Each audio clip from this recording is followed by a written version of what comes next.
थे आपकी बातों को और अपने साथी सम्मानित प्रवक्ता की बातों को, और हम आभारी हैं कि कम से कम उन्होंने स्पष्ट किया। हम आपके माध्यम से धन्यवाद करना चाहते हैं क्योंकि बिहारवासी होने के नाते हम सब शर्मसार थे। सिद्दीकी जी भले ही हमारे विरोधी राजनीतिक दल के वरिष्ठ नेता हों, लेकिन इस प्रकार की बयानबाजी सूट नहीं करती है।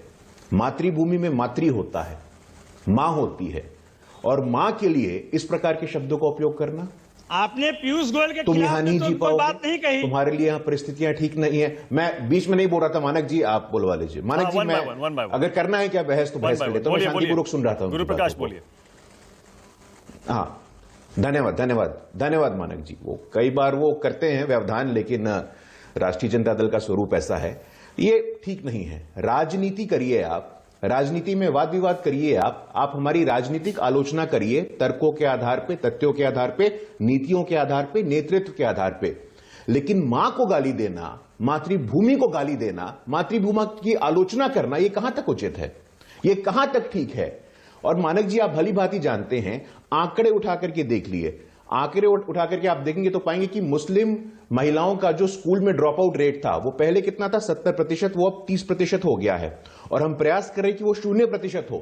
जब प्रधानमंत्री मोदी कहते हैं सबका साथ, सबका विकास, सबका विश्वास और सबका प्रयास, तो इसमें किसी धर्म और जात की बात नहीं है। उत्तर प्रदेश में पहली बार दानिश रिजवान अंसारी, ध्यानपूर्वक सुनिएगा, दानिश रिजवान अंसारी जो कि पसमानदा बैकवर्ड मुसलमान समाज से आते हैं, जिनको शासन प्रशासन में आज तक हिस्सेदारी नहीं मिली। जम्मू कश्मीर जाइए, मैं बीच में, अरे भैया क्या मतलब मानक जी, इस प्रकार से कुछ पीयूष गोयल पे भी तो कुछ बोल दीजिए। फिर आप राष्ट्रीय जनता दल के संस्कार दिखा रहे हैं। राष्ट्रीय जनता दल के संस्कार, राष्ट्रीय जनता, मानक जी आप बोलवा लीजिए। मानक जी, इस प्रकार मैं डिबेट नहीं करता हूं, आपको पता है। चलिए बोलिए। धन्यवाद मानक जी। उत्तर प्रदेश में दानिश रिजवान अंसारी, पहली बार मुस्लिम पसमानदा समाज का व्यक्ति वहां पे कैबिनेट में जाता है। जम्मू कश्मीर में अनुसूचित जनजाति बकरवाल समाज की, मुसलमान समाज की गुलाम अली जी को राज्यसभा भेजा जाता है। सुन लीजिए, पहली बार हमने देखा यहां पे। और जब राष्ट्रपति बनाने का मौका आया तो किसको मौका मिला? अटल जी के समय। देश जानता है, इतिहास जानता है, भारतीय जनता पार्टी का संस्थापक सदस्य कौन रहा है? तो सिकंदर बख्श साहब रहे हैं। सिर्फ तोड़ने की राजनीति, कभी धर्म के नाम पे, कभी जाति के नाम पे समाज में जहर फैलाओ, देश को गाली दो, पूरे के पूरे वर्ग को गाली दो, उनकी आलोचना करो, यह राजनीति में शोभा देता है क्या? अब्दुल बारी सिद्दीकी जी वरिष्ठ नेता है और हम आभारी हैं कि अभी उन्होंने इस बयान से पलट भी लिया है, कह रहे कि नहीं हम देश में रहना चाहते हैं। तो उनको खुद ही एहसास हो गया इस बात का, उनको कम से कम देर सवेर इस बात का एहसास हुआ कि भाई नहीं, मैंने गलत बोला था। अब उस गलत पे भी थेथराई करना और बयान पे अड़े रहना, ये तो आपकी ओछी मानसिकता का परिचायक है।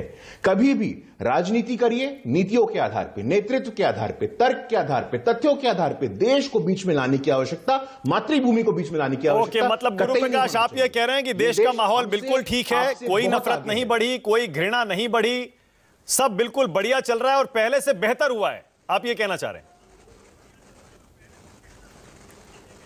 मानक जी, मैं नहीं कह रहा हूं, आंकड़े कह रहे हैं। 2.5 करोड़ से अधिक मुस्लिम समाज के बेनिफिशियरी हैं स्कॉलरशिप के।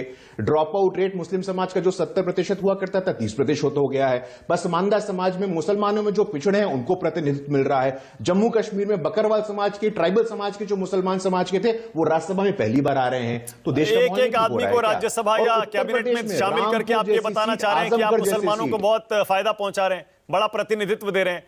कितने गुजरात में कितने एमएलए जिताए आपने इस बार? कितने कैंडिडेट खड़े किए थे मुस्लिम, बताइए? ये लोकसभा में कितने मुस्लिम सांसद है आपके?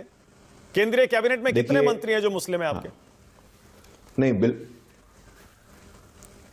एमजे अकबर साहब नहीं थे क्या? मुख्तार अब्बास नकवी साहब नहीं थे क्या? अरे ऐसे थोड़ी ना होता है। अभी अब रामपुर में, आजमगढ़ में, उत्तर प्रदेश में आप कहते हैं कि मुस्लिम डोमिनेटेड सीट है। हालांकि हम लोग ऐसा व्याकरण का उपयोग नहीं करते हैं। रामपुर में क्या हुआ, आजमगढ़ में क्या हुआ? भारतीय जनता पार्टी को आशीर्वाद मिला कि नहीं मिला है? आप कब तक लोगों को बरगलाने का काम करेंगे? ओके, आचार्य प्रमोद कृष्ण, ना आप लोगों को भ्रमित मत करिए। आचार्य जी, मैं तो देख रहा हूं, अभी मैंने फारूक अब्दुल्ला साहब को भी सुना और सुनवाया भी। बात हो, फारूक अब्दुल्ला